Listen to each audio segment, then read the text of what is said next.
Interesting.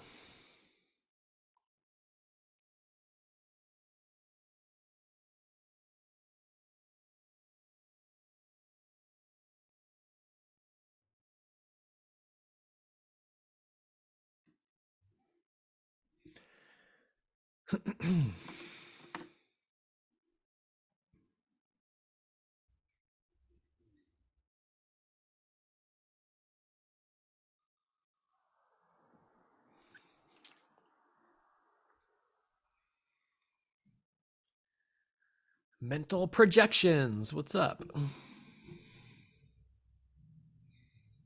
Kristen.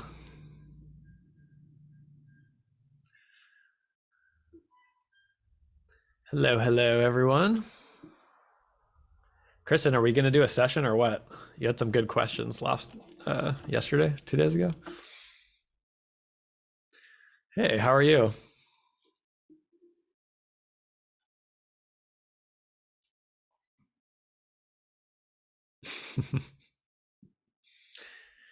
Yeah.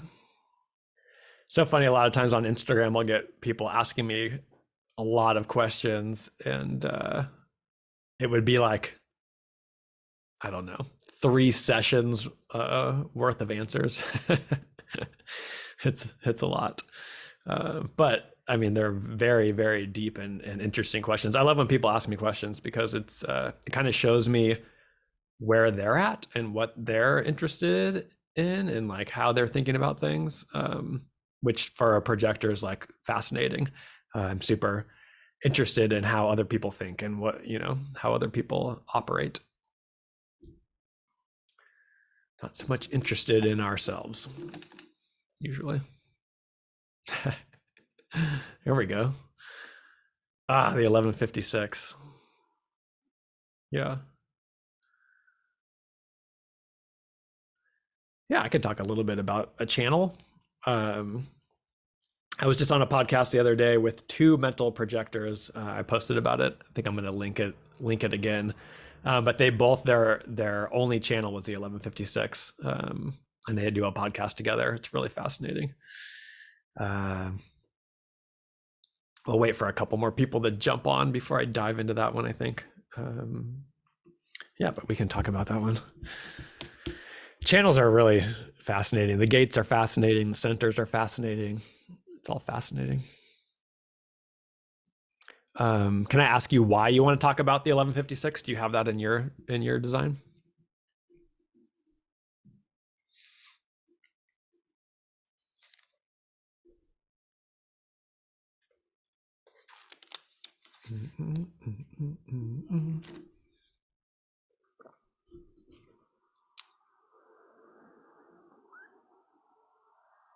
I have that one. Shocker. Can I see your design? I think you can. Can you share photos on here?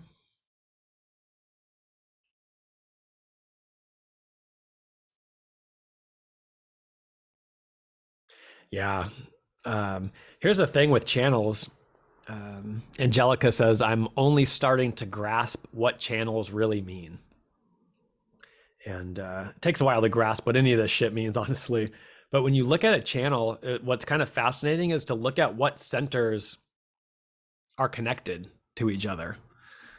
So with the 1156, we have the ajna, which is our mental process, our where we want to formulate our ideas and our opinions. And really the ajna takes the pressure from the head center, and the head center says like, okay, we're under pressure to ask questions. We're under pressure to be inspired as humans, to figure things out. And then the ajna center takes all that pressure, and it's like, okay, let's formulate an answer, let's formulate an idea, let's have an insight. So the ajna is really where we conceptualize. And so that with the 1156, the ajna is connected to the throat. And the throat is all about manifestation, all about communication. There's gates of action. So what do we have? We have the ajna, our mental system, connected to the throat for expression. Okay, so you're going to get a certain frequency of voice from someone who has that channel, where the throat is such a cool center to look at when we're talking about channels, because depending on what someone has connected to the throat, that is going to give them such a different quality of voice. So it's really, it's such a great kind of like embodied real life example of what a channel is, because you're going to hear it come out of this person's voice. So someone with their emotional center, the solar plexus, connected to the throat, wow, they're here to manifest their emotions, and their tone of voice and quality of voice is going to be so different than somebody who has, for example, the ajna center connected to the throat. Just a different quality, different center, different chakra being expressed consistently. So the ajna to the throat's really really interesting too, because you can see one side, the 1156. This is a collective channel, and this is in I think it's abstract, or shoot, I'm going to kind of butcher the language here. So I'll fix this when I'm done. But you can see the 1156. It's more of this experiential type of voice. It's a voice that wants to share a story about a past experience in kind of a captivating way to like interest an audience. But what they're really telling the story for is, hey, here's what we learned. Here's what happened in the past. Let me tell you a story about it so that we can learn something from it. And so these people can be really just so interesting to listen to, so captivating in their storytelling abilities. So these are natural storytellers. I have a really good friend of mine, Mark Cole, who has this channel, and people hire him to be an MC.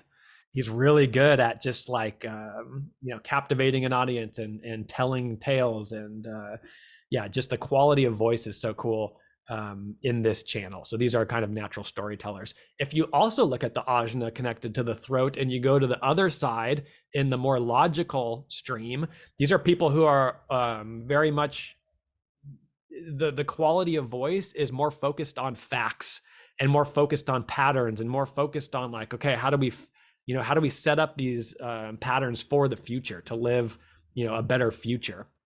And so they're very logical voices. They're a lot more structured. Again, they're much more focused on these kind of these factual statements and these experiments of how do we perfect, where the 1156 is more worried about the past, more focused about the past. What did we learn from the past, and how do we tell it in a captivating way? So you can see, even though these two, it's still the ajna connected to the throat, just depending on what channel you have that's connected there is going to give your quality of voice such a distinct flavor, if you will. So it's so cool. Channels are so cool because you can see what center's connected to what, and what does that actually mean for your actual frequency, your physical frequency. People feel this from you, whether you open your mouth or not. They're going to kind of feel this, this frequency, this channel. A channel becomes a major theme for your life. Channels are super fascinating, because that's what gives us our definition. That's what gives us. I always call it our energetic business card. When you walk into a room, everybody's exchanging this energetic information. On a subconscious level, and that's what we're feeling. We're feeling our channels, we're feeling our centers that are colored in, we're feeling those gates that are colored in your chart. Yeah, 1156 is when they're in a flow, telling a good story, like you don't want to turn away. You're really fascinated. But if you compare the two between that and the logical, the 1156 isn't worried about facts. They can even like kind of embellish things, or tell like, not lies, but like exaggerate a little bit. They're not worried about the details. They're worried about this overall story arc that's going to kind of teach you something. So, the fish, every time they tell the story, the fish gets bigger and bigger, but it still can portray the same learning. Whereas the logical stream is going to be a lot more focused on the detail, the factual statements, and how they can back up these opinions that they have.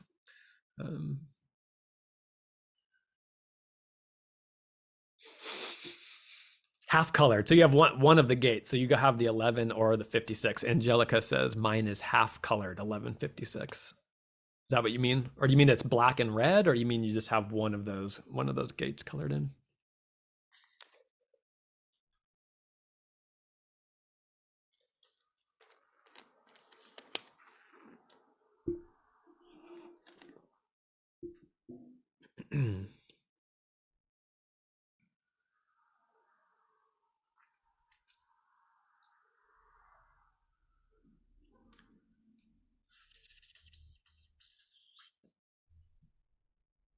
Anything else about the 1156? I know it wasn't like crazy in depth, but I'd be interested to hear what you have to say about it. Gate 11 is colored and channel is half colored. So if the 11's colored, but the 56 is white or not colored.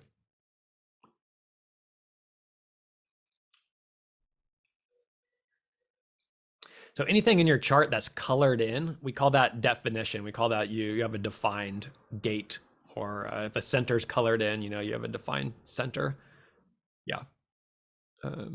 So, we have these planetary activations. We have 13 from our personality side and 13 from our design side. And that's actually what colors in your human design chart.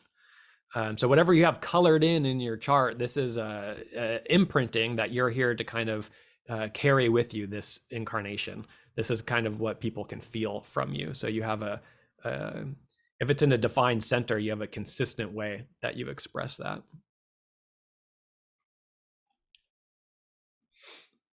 They call 1156 the movie maker mind. Yeah, totally. Yeah, movies after all are just telling a story.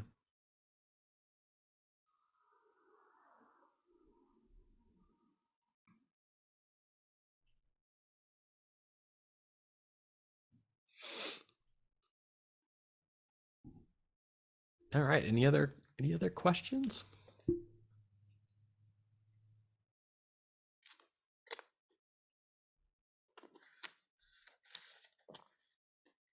I love telling a good story. I love listening to a good story. Yeah, I have gate 11 too. I don't have the 56. I think gate 11 is the gate of the teacher. 11-4, I think. Like some of the most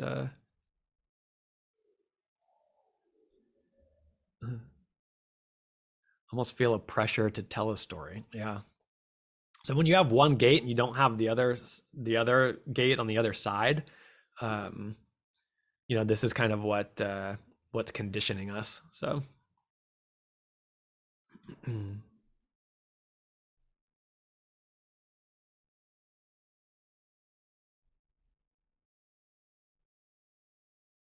yeah, gate 11 is the gate of ideas. Yep.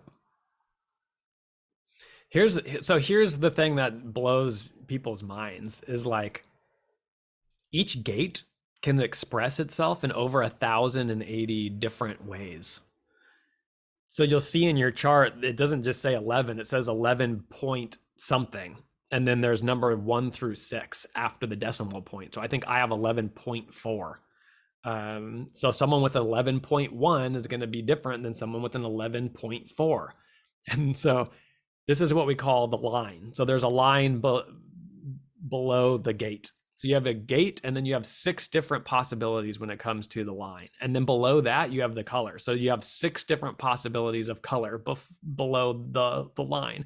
Then you have the tone, 6 different tones below um, the color, and then 5 different bases below the tone. So you go down this like uh, insanely unique specific way that this gate's going to express. So if someone says I have gate 11, oh I have gate 11 too, yeah, well they're going to be so different in the way that they're going to express in your unique design. Once you get to what's the line, what's the color, what's the tone, what's the base, it just gets deeper and deeper and deeper. So this to me is like such a cool when you really start to grasp how intricate each one of these activations is, you start to realize like, wow, okay, we're never fully going to grasp how exactly this expresses itself in my design. It's something that you have to live. It's something that you have to, when you align, it just kind of shows up for you. It's fun to think about.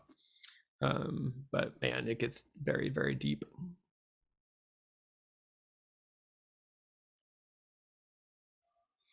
I have the 6124 in a whole black channel. What is your thoughts on this channel?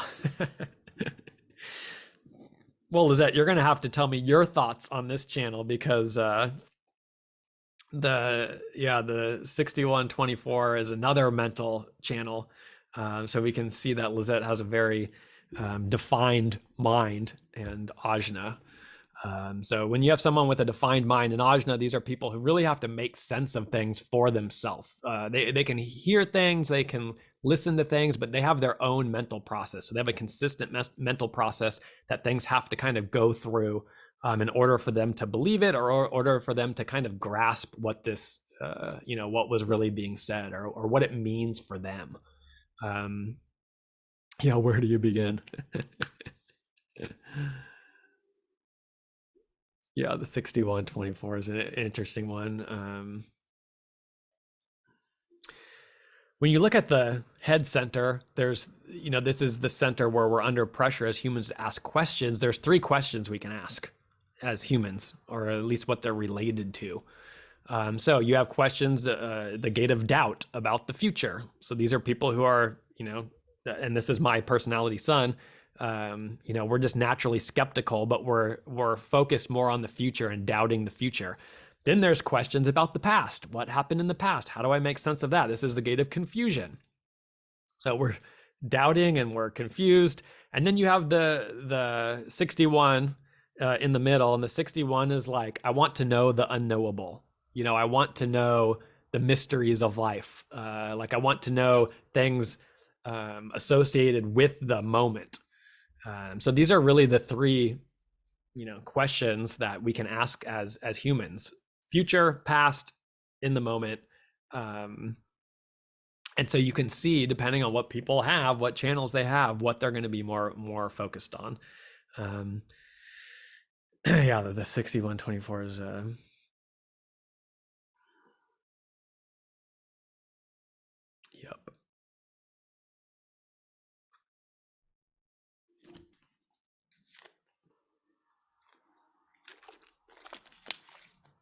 It's also important to know when you're looking at your channels, like we can take things in these like, we can kind of compartmentalize parts of our design, but if you can't look at it in a holistic representation of what is actually going on in your entire chart, we can get in trouble thinking like, oh, this is going to express itself, and then this is going to express itself, and then this is going to express itself. And I was like, wait a second, you have a defined solar plexus. So that's going to actually be coloring the whole rest of what's going on. Or you have one of these channels that kind of really dictates the, not the pace, but like we call them format energies. So you can be someone who has a format energy that's going to kind of dictate it's going to dictate the nature of the entire rest of your design. So there's these things that we have in our design that really we have to look at it in a holistic way, I guess is what I'm trying to say.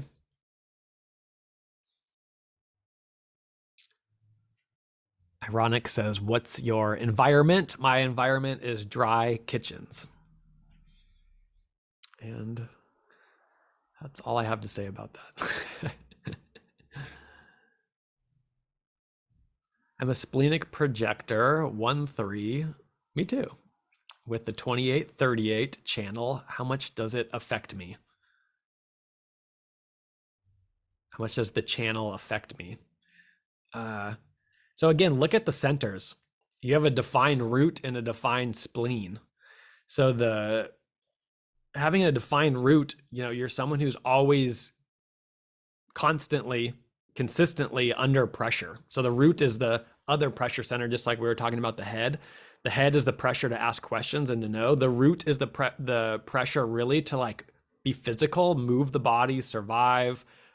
For you, in the 3828, the root is the pressure to fight for something that's going to bring meaning in your life.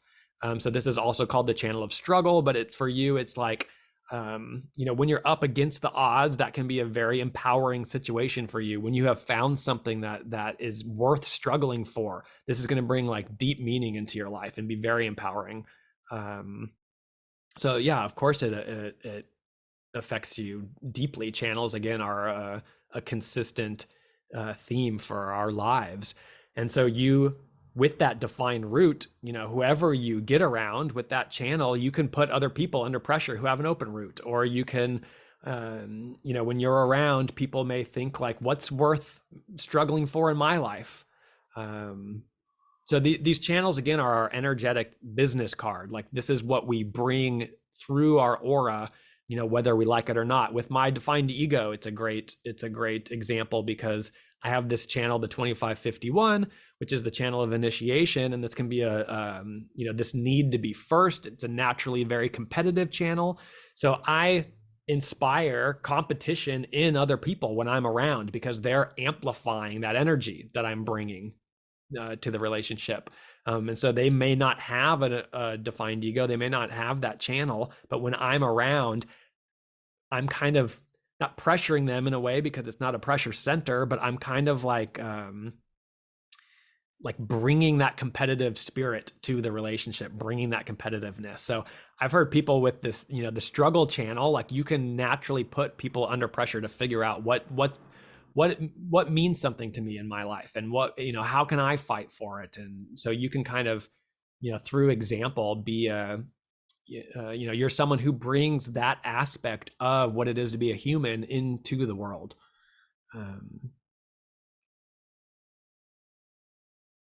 So if you're struggling for the wrong thing, if you're disempowered in the things, and there's nothing that's bringing meaning, and you're just slaving away at a job that you hate, this is going to be a very disempowering energy for you. There is nothing for you to struggle for that brings meaning.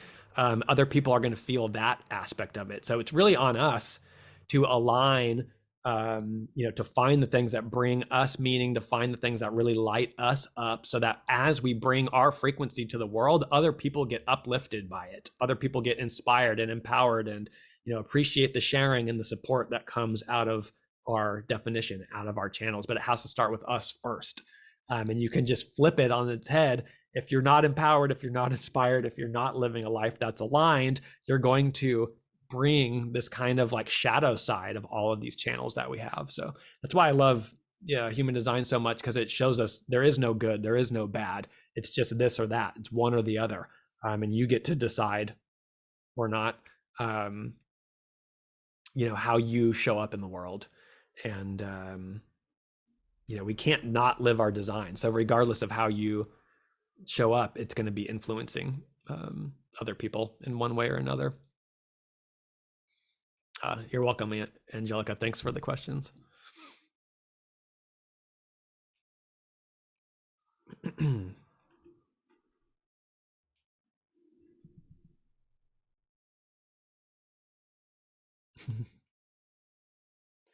That makes a lot of sense.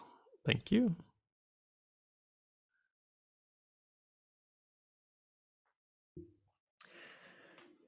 Let's see.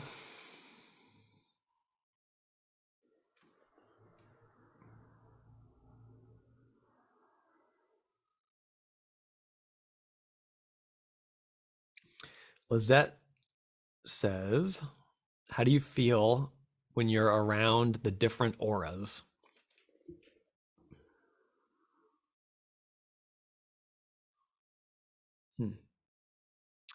Let's see, from a general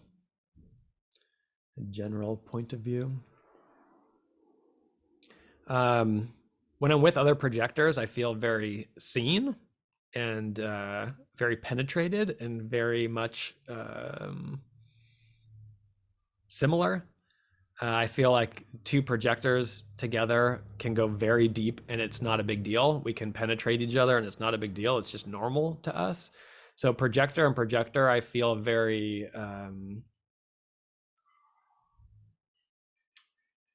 like held or seen or recognized or just kind of at home in a way, because we just aurically share the same experience of life, being the two non-energy types.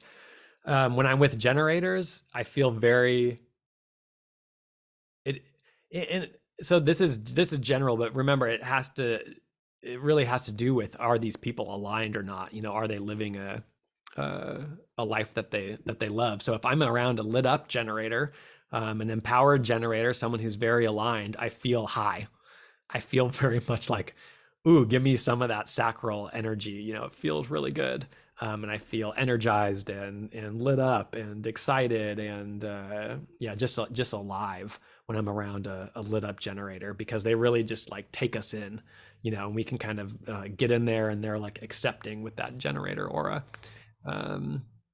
So I feel very much the energetic amplification in my open sacral. But if I'm around a generator that's not lit up, I feel dragged down. I feel exhausted. I feel overwhelmed. I feel smothered in a wet blanket.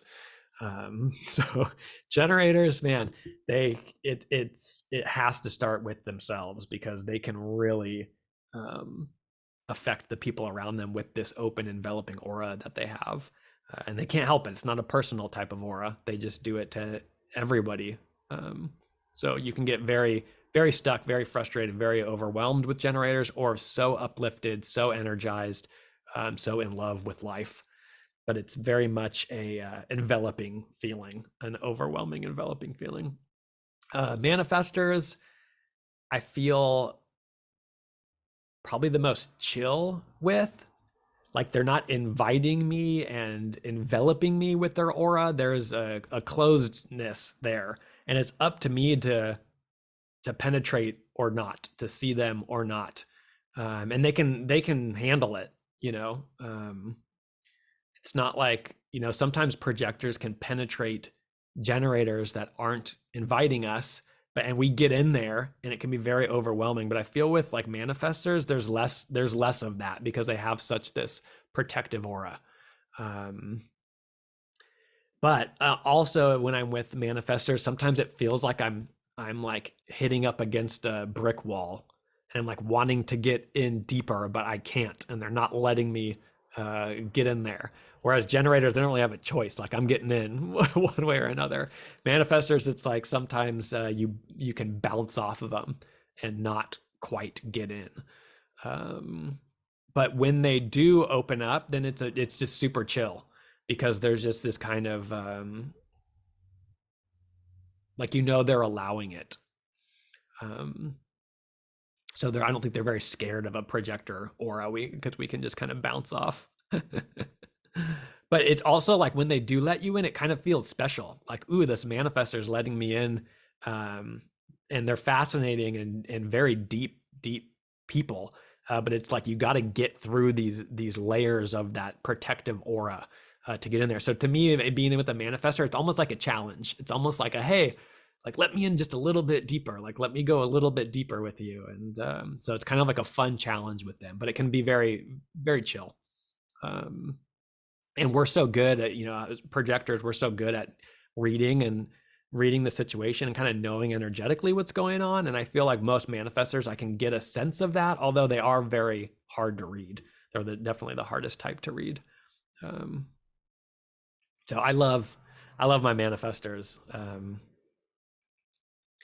It's such a different experience. And then reflectors, I feel like I'm falling in love with myself.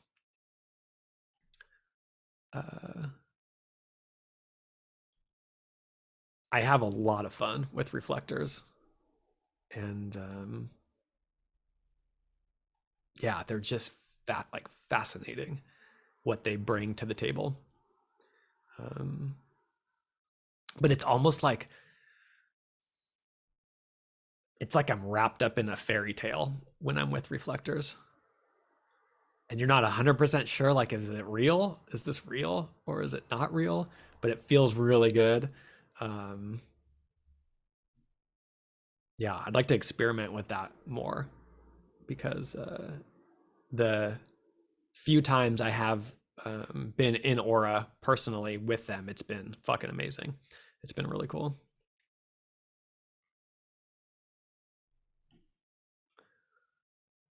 Oops.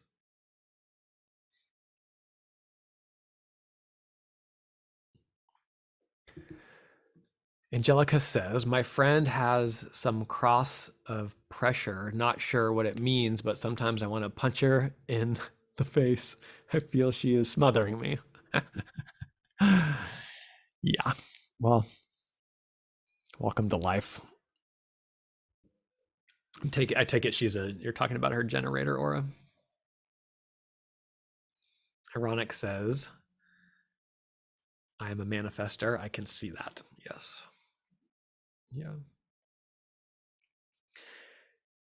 Yeah, I mean, auras are so fascinating, and a cool thing to know is that you get your aura based on your channels. It's your definition that gives you your type. So all manifestors have a motor, which is the root, the sacral, the solar plexus, or the ego, the heart center. One of those four motors is directly connected to the throat. Or it doesn't have to be directly connected, I guess. It has to make its way through the throat to the throat without having the sacral. So this is how you get type, is based on what's colored in your chart. So the manifester, why are they impactful? Well, they have energy connected to the throat. They always have a consistent ability to manifest energy, and that's what gives them that quality of aura. Generators, they have to have their sacral center colored in. And so having this consistent defined sacral is what gives them their open enveloping aura. And, projectors, we can't have a motor connected to the throat, and we can't have our sacral center colored in. That's what makes us a projector. And reflectors, obviously, they have all open centers, so they have no consistent definition in that sense. So when you talk about type and you talk about aura, you have to understand where it comes from. It's based on what's colored in your design. It's actually those mechanics that are giving you this quality, this type of aura. So to me, that just blows my freaking mind when you start to dive in deeper to why things are the way that they are. And then physically getting to experience, does this vibe or not? And if you have a lot of manifestors in your life, you can feel the aura. Like every manifestor I know has the same quality of aura. Every generator I know has the same quality of aura. We have different, we could have different channels and different activations and different profiles and different everything, but there's still this kind of overarching theme of this quality of aura. And, projectors, we have that penetrating type of aura. So it is fascinating to me to see the mechanics and then experience it in real life of how it actually feels. But that's where it comes from. It comes from what's colored in. It comes from our definition.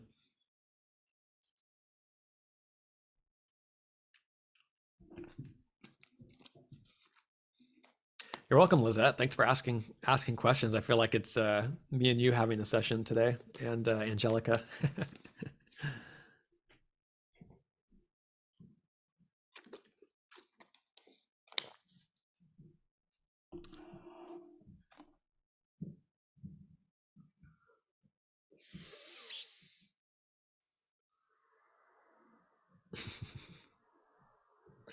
All right, who else has a question?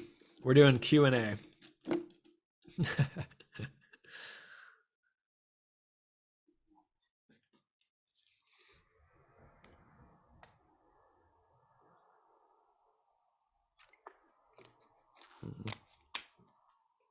Angelica says, I'm so good at explaining things. Thank you so much.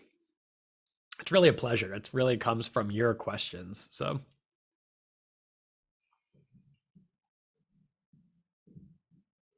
I'm not good at like jumping on and just spitting things out. But if I get a good question or I get a like a prompt, it's a lot easier for me to articulate things. Jake.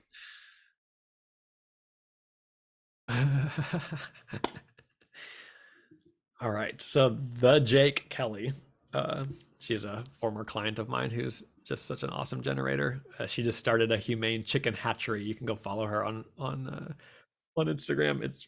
She's so lit up and so energized, and it's really attractive and magnetic to see a generator lit up. So Jake says, as a generator, when I notice I'm trying to force something to happen, how do I stop?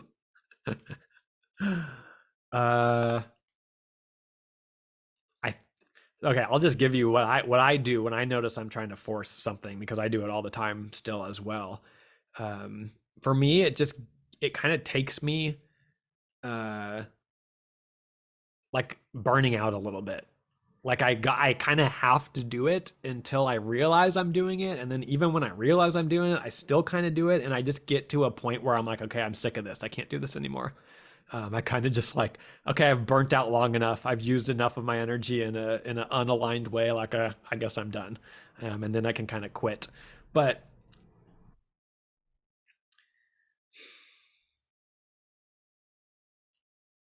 let's get more specific. All right, Jake? What are you doing? What are you forcing? And what are you wanting to happen? Should we bring Jake on?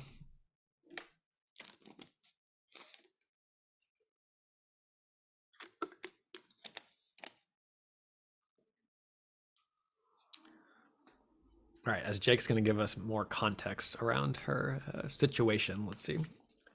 Ironic says, any thoughts on having a defined throat but fear of public speaking?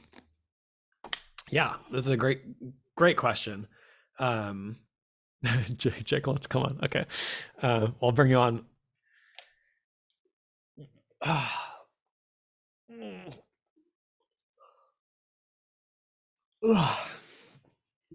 Okay. This is a common misconception in human design, because when I first found my chart, I have a defined ego, and they're like, oh, you have consistent self-worth. And I had like the lowest self-worth of anybody I knew. I felt worthless. I felt so worthless. And I was like, this doesn't make sense. Like in my chart, it says, well, when you're out of alignment, when you're not living your type and your strategy, where you're going to suffer and what's going to be the scariest thing for you in your design is actually what's colored in. And this is where you're going to have health problems too. It is in specifically the areas that you're defined. So, when you think about it, it makes perfect sense. I'm out of alignment. I'm trying to be my not self, which is all my open centers. This is what I'm trying to fix. I don't want to be seen for who I am. I don't want to be seen. I have a consistent voice that wants to manifest and express, but it wants to express my uniqueness and my beauty and my weirdness and my natural frequency. So when you're not aligned as your type and you're in your life, of course you're not going to feel confident in those centers, because those centers are the real you. Those centers are the authentic you, and you're not wanting to let those out. You're not wanting to be seen for those. So someone with a defined throat, it's really, and you got to see where that voice is coming from. If you're a spontaneous speaker, but you've put on this shell or this show of like, the fake you, of course you're going to be scared to public speak, because it wants to let out the real you, and that's not okay with you yet. So for me, it was like, I have this ego, I have this defined heart that wants to work for my tribe and wants to sell something and wants to be the best and wants to be competitive, but I'm so not aligned with being a projector. I don't even know what that means, that I feel completely worthless. So it is in those areas that you're defined when you're out of alignment that you're terrified of. Yeah, so you block your throat. I blocked my ego. I wasn't listening to my intuition. So it's we think when we come to human design, like what's defined is like, oh, these are my gifts, which they are, but when you're not in alignment, these are our biggest pain points. um or not the open centers too. Obviously this is our conditioning, but we have not embodied what's colored in. So that makes perfect sense to me, that you have a defined throat. If we're not fully aligned, yeah, you're going to be terrified. You're going to block that throat, like I blocked my ego. Great question. I love that question. I hope that made sense.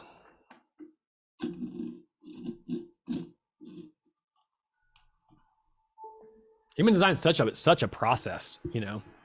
It's not like we look at our design and then we're like, oh, this is like, I didn't look at my design and see my defined ego and be like, okay, now I'm going to really embody my ego. It was like, what's wrong with me? I have a defined ego and I'm worthless. Uh-oh, I got to fix myself even more. So we can kind of go backwards when we see our design and we think we have to do something with it, or we think we have to get there. That's not how to do it. We got to go backwards. We got to get out of our open centers, and then that throat's going to just open up for you. So you got to first look at your not self and why you're hiding, why you're not aligned to your type. And then when you start to fix that, or you start to align, that voice will come alive. Like my ego is coming alive. But yeah, that's a very common misconception. I had the same exact thing when I found human design. I was like, wait a second, this isn't making sense. All right, let's see. All right, let's get Jake on for a question if she's still here, and then we'll get to these other questions. All right, this is getting fun. Okay. Jake, can you request to be in my, you can request to be in my video. Oh, wait, I think she did. Did it work?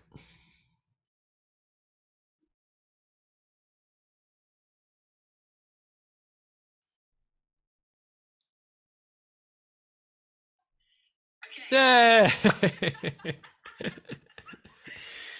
Hey, what's happening on the chicken farm today? Oh, always so much. Oh. So, yeah. My question is about this. So I'm like so excited and lit up about what I'm doing with my chicken farm. And then I'm having all this stuff come in that's like, okay, well, now you said you're doing this, so now you have to like show up in a certain way, in a consistent way. So that people are engaging with you, and that's what's going to make your business go. Is if you have people. So and I'm finding that I can't figure out if like I want to post something because of the effect that I think it's going to have, instead of my excitement about it. And then I get like sucking the joy out of the whole thing. Yeah. And then I can't tell what it is that I want to talk about. Yeah, I'm with you on that one. And that's such a, I love this. I love that you bring this up, because when I experiment with my human design, when you get it, like when you start to align and you find something that really lights you up and you get any success from it, it's so easy to immediately go back to our conditioning of like, oh my God, I got success. Okay, now how do I keep it? How do I grow it? How do I get more? And then we are back in the forcing.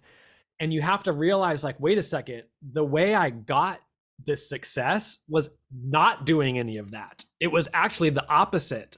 So it's really easy, like when you're starting to experiment with this stuff, I know you've been doing it a while now, to like jump back and forth, and that's okay as long as you have awareness around it. Like, oh shit, okay, and your reel the other day was like blowing up, and of course you want more of that, but you don't get it the normal way. You have to realize, like, wait, I got this because I just had to do it. What were the expectations I had? Not much. It was just out of that joy. So just kind of like allow yourself to jump back and forth, and like when that frustration comes, what's the fear for you? Are you like, am I over it already? Like, what's the fear? No, that it's like no one's gonna like what I'm doing. Yeah. It's gonna work. Like, it's all gonna fail. I'm gonna put all this money and my excitement, and like that, like, and that, like my human design, my leaning into my human design, like, didn't work. Like, Yeah. I was like, oh, I followed what I was lit up by, and it didn't Yeah. work. Yeah. So To me, it's like what is working for you. To me, working is like in this moment, I am enjoying my life and loving my life. Like that's the only working or not working. And I often forget, like, you got to remind yourself like where you also came from and like how miserable you were and like how depressed I was and how physically ill I was. Like it's easy to forget all that. So for me, like what working means is like, wow, in this moment, like, phew, I'm actually enjoying my life in this present moment. And when we project into the future, it's such an easy way to get back into the fear and back into the conditioning. and I also feel what I'm noticing is like I feel like judgment of myself and like shame that I'm doing that. I'm like, I know that that's not the way that this actually works. Yeah. It's like and it's like I should know better. Like I understand my design, and I should be able to do this correctly all the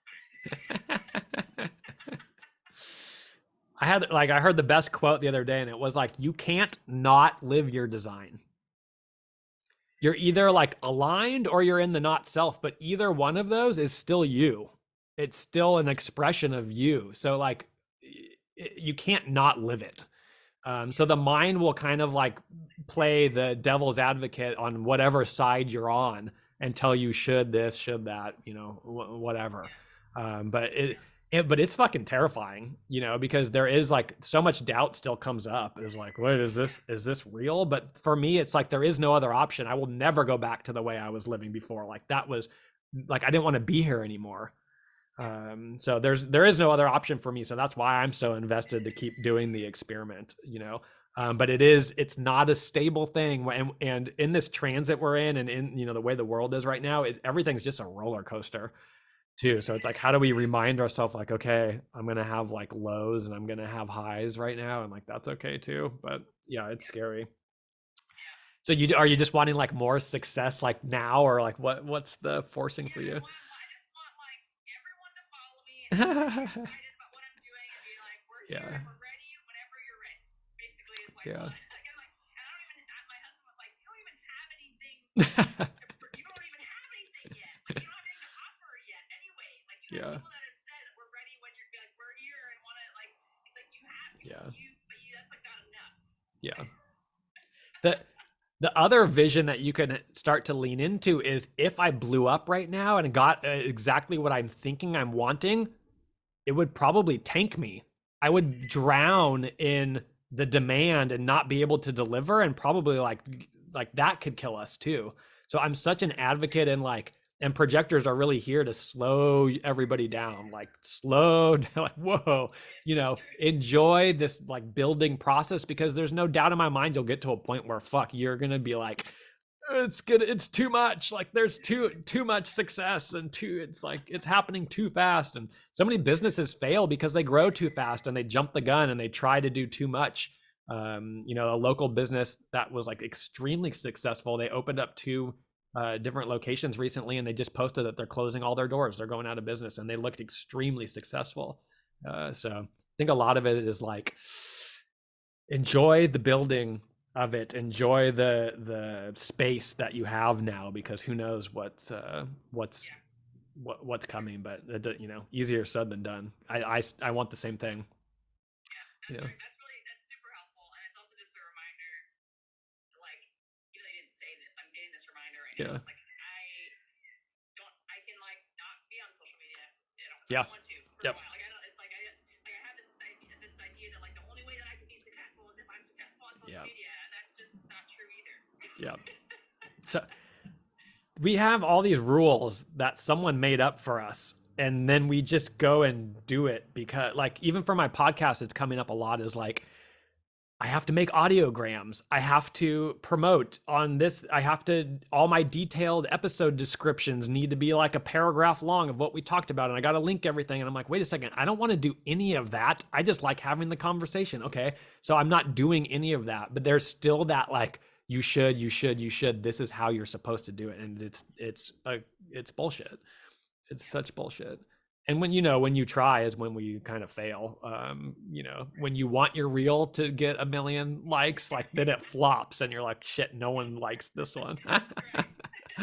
Yeah. Yeah. Okay, well that was helpful. I really appreciate it. So good to see you. Look at, oh God, yeah, I'm excited. Everybody go look at Jake's profile and follow her. Safe Landing Farm. It looks so cool. I'm really excited to continue to watch. Yeah. How do I get off of here now? I don't. I couldn't figure this out last time. Let me see. Okay, well I'll just exit out and I'll come back on. Okay. Not, okay, bye. Okay. So yeah.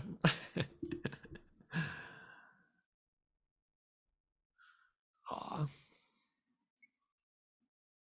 Great questions. Love that. And I definitely, yeah, still feel that.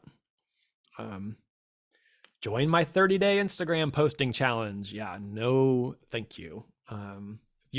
If you're then this goes for everybody doing something, a course or a coaching or a business or whatever. Like, when we were talking about channels earlier, it's such an energetic exchange. This life, we're all exchanging energy with each other, and people feel it when you're doing it for a reason. When it's, I want more followers, or I need money right now, or if you're not excited about it, no one else is going to be excited about it. That's for sure. And I've learned that. Oh, I still learn that over and over again. If I'm not excited about something and I put it out there, I'm not going to get much of a response back. Even if you're, advertising and doing everything you're supposed to do, people feel energy, whether they believe in that or not. All right, let's see what we missed.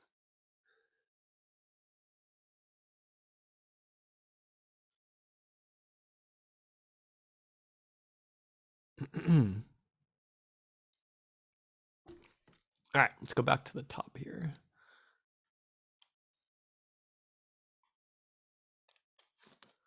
Cassie.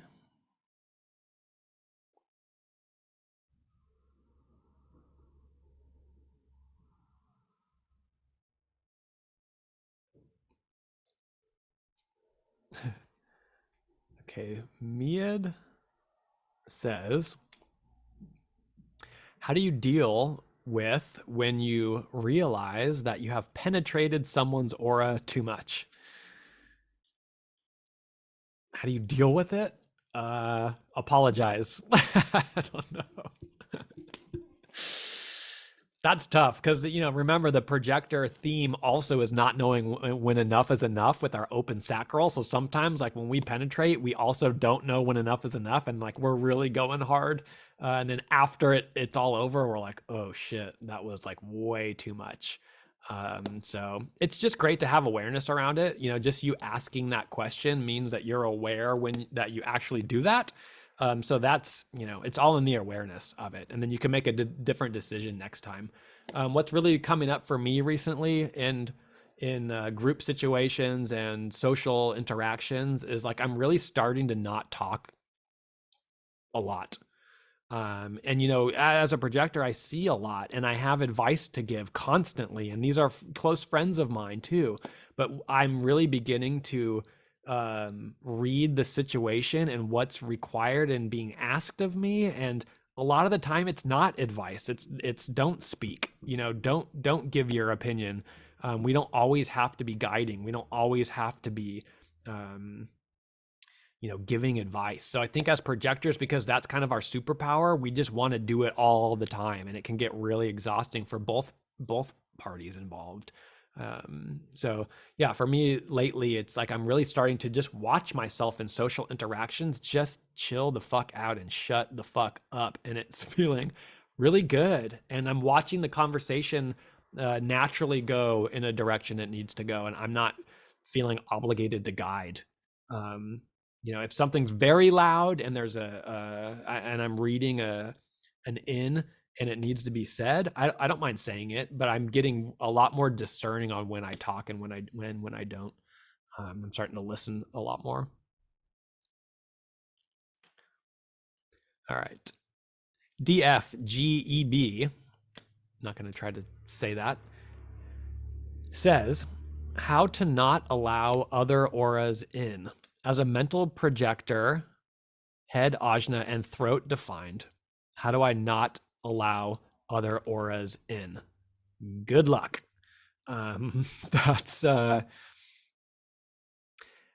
this is an interesting question because I'm not 100% sure how much we're able to protect our energy. And I have, very close friends of mine who help me through these kind of visualizations. Like before I do a session, I can invite my spirit guides in. I can set an intention to protect my aura and not absorb. But I think that actually really helps me, but I don't think it can actually stop an energetic exchange that's going to happen when two people get together. I don't think there's a real way that we can block ourselves off. If you're a manifestor, and the funny thing is that my dear friend of mine, Jess, who teaches me these techniques and kind of helps me through these things, she is a manifestor. So I think naturally she has this ability to be in her protected aura. But I think the other types, setting an intention can really help. But I don't think we have a choice to let someone in or not. We can set boundaries and we can have physical barriers between us. But it really becomes so important for you to ask yourself, who do I let in? Who do I want to be around me? And if you're a projector, it's all about your one-on-one relationships. And Ra has a very weird quote about if you're a projector and you would not eat the other person, like they don't look delicious to you, like you would not put them on a fork and like take them into your being, then probably don't let that person in, or you can have a very limited conversation with them. But it's so much up to us and our inner authority to decide who is correct for us to let in and not, and who's not. And generators even more so, because they're not exactly the one-on-one like we are. Their aura surrounds and envelops everybody. So a generator walking through a crowded place, they don't have a protective mechanism built in. They're surrounding everybody and taking them deeply in. So we're all designed to be conditioned by the people around us. We can't help it. We need it. But what it is, it's up to us to decide who and what feels good and what frequency we want. So the more you align to yourself, you'll start to realize the people that are coming into your space, you want their conditioning. It feels really good. You want them in that aura. So if you're around a lot of people, then you're like, I don't want any of these people in my aura. Then it's like, okay, well, let's take a look at how you can align more to attract the people that you're like, yeah, get on in here. Yeah, I want to eat you. You're extremely delicious. So projectors and generators particularly is so important to be discerning about who we let around us, because that's who we allow to condition us, whether it's healthy or not. And that's why when I was talking about earlier about being in the presence of a lit up generator versus a depressed, exhausted, burnt out generator, it's going to affect me in such different ways. So it's my choice. It's my decision. Am I letting this person in or not? But if they're in front of me, that's when you have no choice. You've made the decision by hanging out with them or connecting with them or whatever, that you're just going to let them in. Thank you for that question. That was great.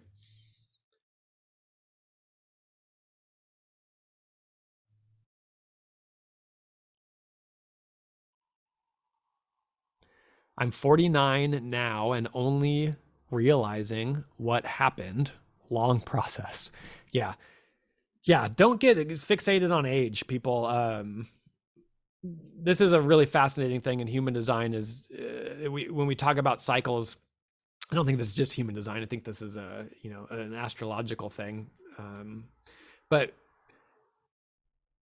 pre 1781, we hadn't discovered Uranus yet, and we were Saturnian beings. So we had these more like a 30-year lifespan. You wouldn't live much longer than 30. So at 18, you were an adult. In your early 20s, you're starting to blossom. And then 30s are like your twilight years, and you're dying of something, not long after that. So it's very much this kind of quick burn. And so once we discovered Uranus, we have an 84-year lifespan. And so we're not here for that survival anymore. We're really here to develop our consciousness. And that takes a lot longer than that 30 years. So human design and these astrological cycles and lifespans really says that we're not an adult until we're like 44. That's kind of when we hit adulthood. And then we really don't blossom until after 50. This is our Chiron return. And then after 50, then we can really start to develop our awareness and our outer authority and what we have to offer the world through the development of our consciousness and our awareness. So I see so many people get stuck in this. We call it the 7-centered hangover of like, I'm an adult at 18 and then I need to know what I'm doing by 22. Have you seen an 18-year-old? Like, I'm 36, and when I look at kids in high school and like college, you're just like, holy shit, like we don't know anything at that age. We do have this, this really long process of developing this awareness. So don't get caught up in this old 30-year cycle that we're still stuck in. It's just what we call the 7-centered hangover, and it's not true. So if you're 49, you're 5 years into your adulthood. So treat yourself like you're 5 years old and enjoy the process. It's just such a longer burn now that we're Uranian beings. So that's just a fun realization.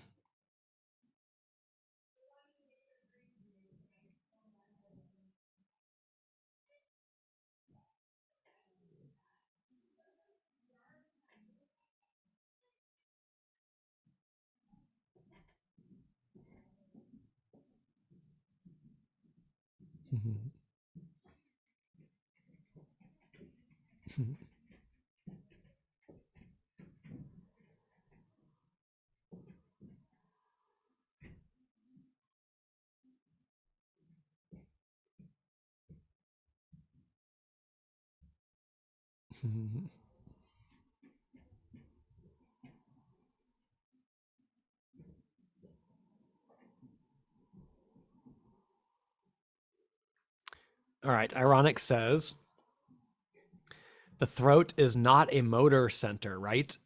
Like your sacral, or is it? I've always found confusion with this as a non-energy being. The throat is not a motor. The throat is our center of manifestation and communication and action. So when you look at the body graph, all roads lead to the throat. That's the thing we say in human design. Everything's pointed towards the throat. The head and the ajna, the head is this pressure center. It's all flowing to the throat for expression. The root is a pressure center. It's going up to the throat for manifestation, expression, and action. So everything's pointed towards the throat. If you don't say it, it's not reality. So the throat is really what manifests our reality. So if you have a defined throat, it just means that you have a consistent way that you connect to the physical world, to reality. If you have an open throat, you have an inconsistent way of connecting to the physical realm, the world of form. So that's all that it means. But when you have a manifester, they have a motor connected to the throat. So they're always able to manifest that energy. You can be a mental projector and you have that consistent throat. But the interesting thing to note is that there's no energy in the mind. The mind connected to the throat there's no motor there. There's no energy there. So what does that really say? It says that we're not supposed to ever take action based on a thought or an idea. We're not supposed to go manifest something with it.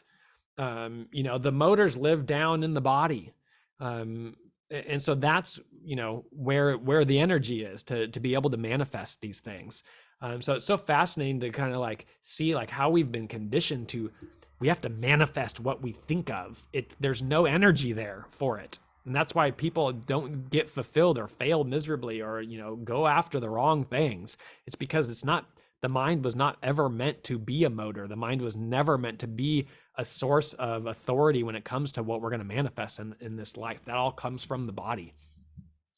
And you can see it in the mechanics of the body graph. You don't even have to believe in anything at all. Just think about that. There's no motor in the head, the ajna, or the throat. It's the root, the solar plexus, the sacral, and the ego.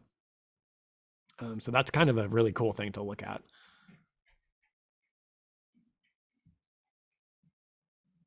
Selenite crystal. Angelica says selenite crystal. I don't know in reference to what, but I'm deeply connected to my selenite crystals. My first ever cacao ceremony I did when I was kind of just getting into my spiritual awakening.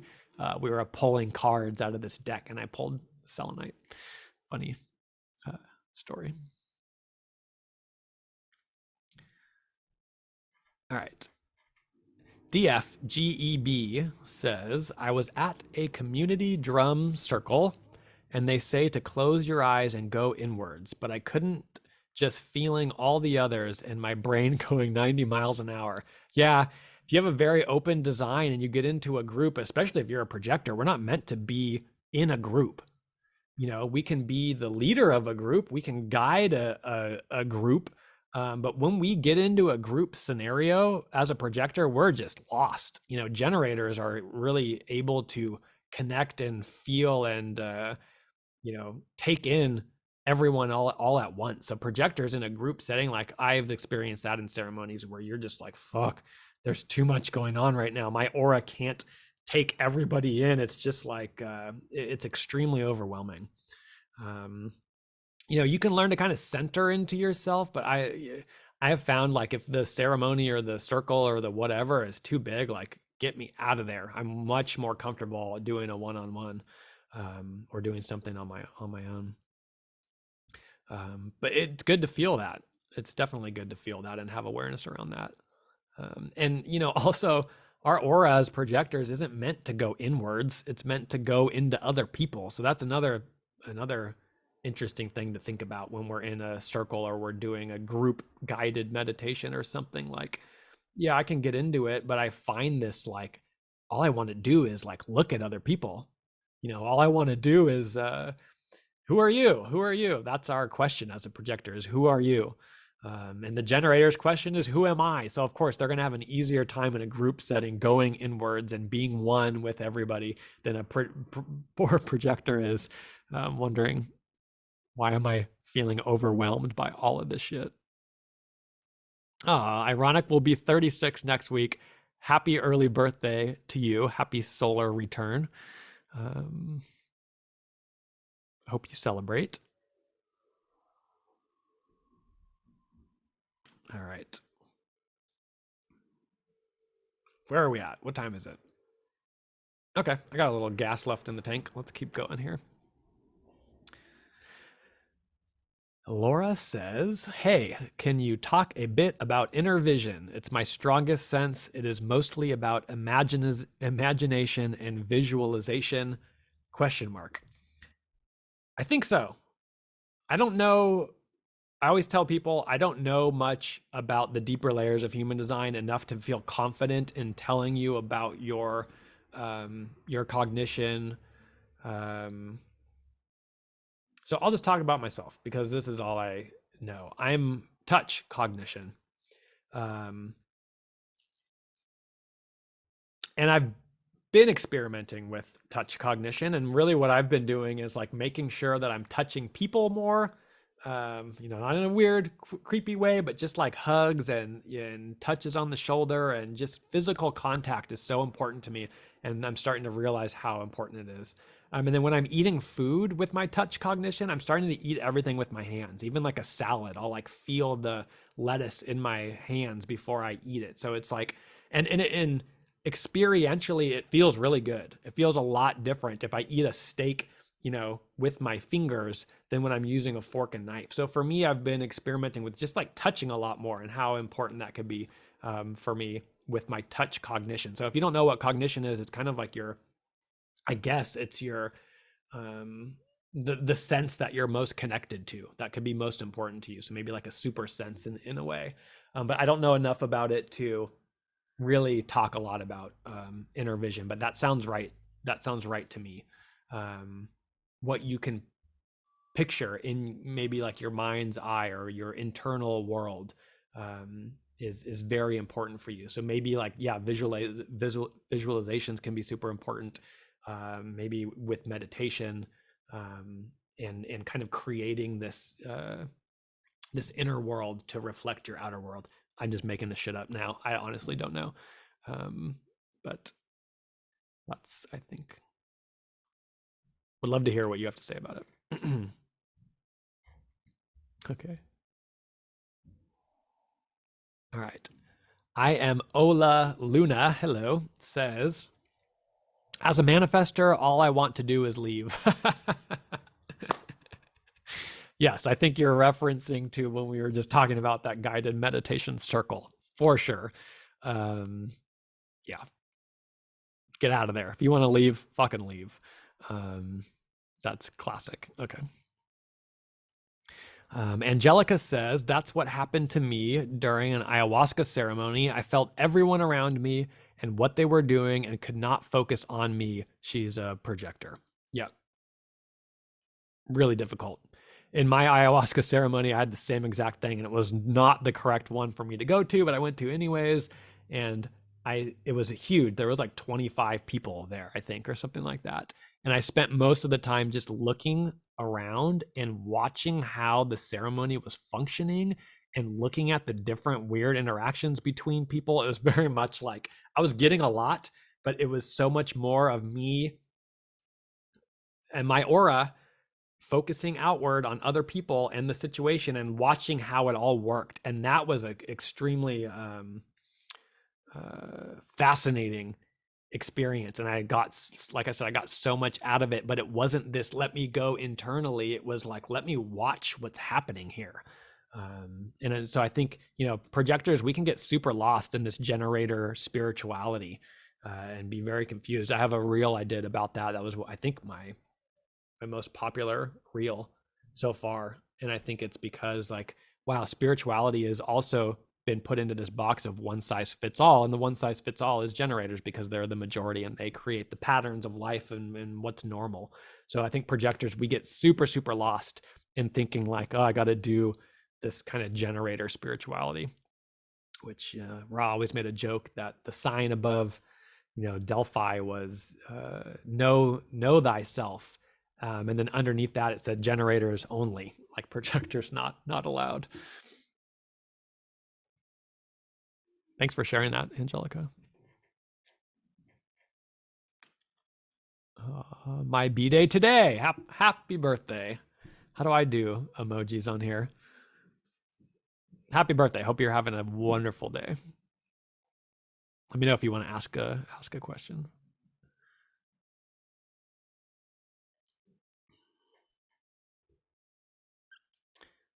All right.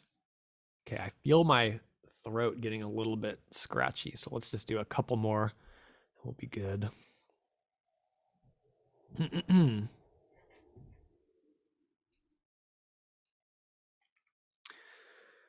Laura says, tell us about your spiritual awakening. When was it? I'm going to do a video on that soon to put on my website and kind of like introduce myself, because I find like I guess I haven't put that out there in a way that's available. And I do talk about it a lot. People ask a lot, but I kind of, when I turned 30, I kind of had my first experience of like opening up to myself and learning some deep truths and emotions that I had been bottling up a lot. And then like 2020, or actually like mid 2019, I kind of hit a rock bottom in my life. And that sparked another huge awakening in me. And then I found human design early 2020, and the rest is history. So I'm going to make a video and kind of just like detail, what happened to me in my life and how I wound up here and why. So I'll let you know when that's up. Ironic says, I'm also touch cognition, but COVID made that weird. Also, nachos are my favorite food. I didn't even think about that. Wow. I'm getting flooded with a lot now. That makes a lot of sense. I remember when COVID first was happening and people started to get weird about even shaking hands. And I remember once we were outside and I saw someone I knew and I went in for a hug because I'm such a hugger, I think, with touch cognition. I just want to touch everybody.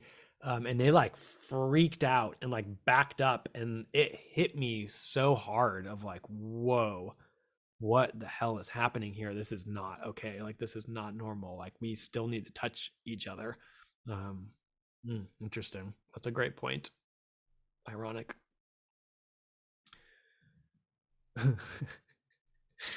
During COVID, I'd go to a friend's house for like these just like community get-togethers, and we were doing hape one night. You don't know what hape is? It's this kind of it's this like tobacco blend of all these different plants and stuff that comes from, I think, from the Amazon. It's really, it's like a powerful medicine to use. Um, but how you can administer it is someone can, you put it, it's like a little powder, like a little brown powder, and you put it in these, I forget what they're called. But then someone like blows it up your nose. And so we're like, here's COVID, no one wants to touch each other, like shake someone's hand, and here I am sitting with like 10 other people, and like this stranger that I don't know is like literally like blowing a powder up my nose with his like breath. So that shows you how much this touch cognition person was worried about germs and COVID. All right, let's see. Yeah. DFGEB says that's, yes, that's exactly what I did. I watched all the others, how they drummed, etc. Interesting. That's cool to hear from you, because that's exactly what I did and what I wanted to do. A big thing that I learned from, doing ceremonies and being in these groups and, doing the whole spiritual journey is that, and this is what human design has helped me with so much, is like, you do what you want to do. You don't do what the master or the facilitator tells you to do. You, like, if your intuition is saying go outside, you go outside. If your intuition is saying like, I need to be alone, then you be alone. Like, you don't ever let any facilitator tell you what to do. Safety concerns, sure, I guess, but I remember in my ayahuasca ceremony, we were in this kind of like converted ceremony space that was like really cool, really beautiful. But I just wanted to go outside, and I think because there was like 20 people in there, like, no, sorry, you can't go outside. And I was like, oh, I can't go outside? That's really hilarious. And I went outside anyways and sat under the stars and had a fucking insane experience. But what human design really gives us is you got to listen to yourself. You're your own authority. Nobody else knows what's best for you. No one else can tell you what to do. If you're in a ceremony and you get a hit of something and you got to do it, you fucking do it. And I've noticed in ceremonies that I've done, not just plant medicine, but in meditation, whatever, we can feel so guilty about breaking the mold and doing our own thing and stepping outside of the group. But this is what human design is here for, is to get you out of the fucking group, to get you into your own authority, to start to trust yourself and your intuition and your responses to do what's right for you. And only you know what that is. So as we go through this spiritual awakening and we start to become more independent, break the mold, stand up to the guru or the facilitator and say, hey, I'm doing what's right for me. Thanks for your support. I appreciate, the space and what you're here for. But if anybody's telling you you can't do something, or if anybody's telling you you should do it a certain way, get away from that person. And most of the time in my experience, they're so supportive. You tell someone what you need, they're going to support you. And if they don't, that's a great indicator that you're not in the right space. So the ayahuasca ceremony that I did was definitely not the right space for me, but I stood up for myself and was like, yeah, I'm not going to sit here because you're telling me to. I'm actually going to go outside and have my own experience.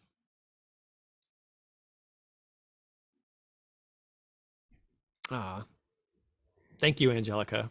Thanks for all your questions. Appreciate it. The tobacco shit is hell. It's not like a fun thing. The hape. It depends on how much you do. Yeah, almost died.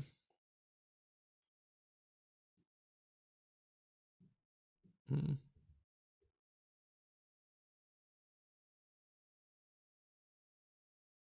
All right, you guys, I think that might be it. Let's see. I like you. You're welcome. Angelica says, same. I wanted to go outside, but they would not let me. Yeah, fuck that.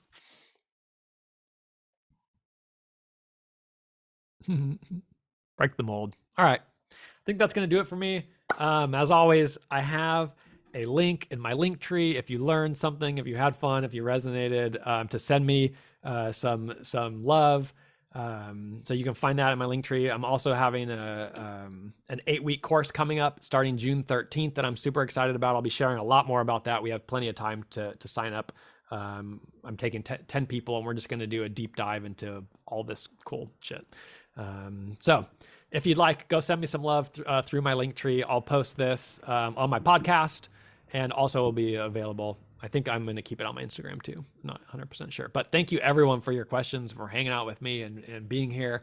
It lights me up. I learn a lot, and it's just so fun hearing people's personal experiences as we experiment with this insane system. So thank you to all of you. I love you all.